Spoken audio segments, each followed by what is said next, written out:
Today I'm going to show you my favorite soft plastic jig trailers.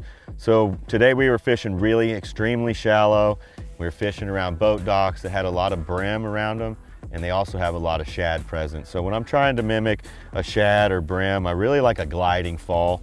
And so I was using this chunk trailer. It's got some little flanges on there that actually give it a little bit of action, but these tails right here really resemble a brim or a shad when they're falling. It produces a nice gliding action, and then it has a nice flat back to it here, which really helps me when I'm skipping underneath boat docks. I always look for that in a trailer. I want one side of the bait to be flat in order to help me skipping underneath boat docks or overhanging limbs. But looks really good whether you're swimming it or it's just gliding down in that shallow water next to the boat dock. But I really like these two kind of trailers. This is the Elite swimming chunk. It's just a little bit smaller profile.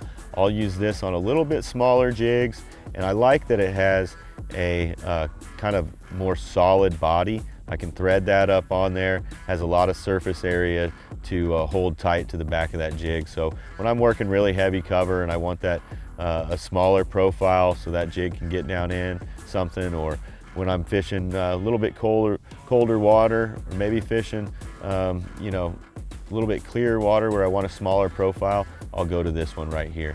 I was using some movement to impart some action into my jig, but I was doing that myself. This trailer itself is just going to kind of meander down with the jig and glide to the bottom.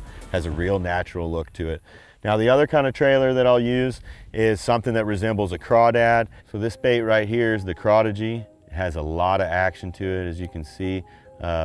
These appendages right here produce a lot of thump and vibration. So this is a great trailer on the back of, you know, a jig that you want to fish out a little deeper. It's great at resembling a crawfish, but I really like this when the water temperature gets above 65 degrees, has a lot of action.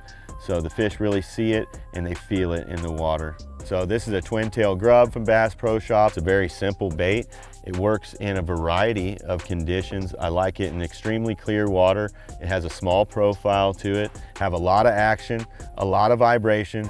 And so once the water temperature gets, let's just say above 60 degrees, or I'm fishing water deeper than 5-6 feet, I like to go with a trailer that has a lot of action to it. You know, when you're fishing deeper water, those fish tend to follow that jig to the bottom. So especially if I'm fishing a boat dock, you know, those fish might be 3 or 4 feet under a boat dock, but it might be 20 feet to the bottom underneath that dock. And so they'll actually track that jig all the way to the bottom, and having a jig with a lot of action to it to kind of keep those fish interested and keep them coming to the bait is really important. So the chunk does really well in extremely shallow water, and when I'm fishing a little bit deeper water or mimicking a crawdad, I'll go with either the twin tail grub or the Prodigy.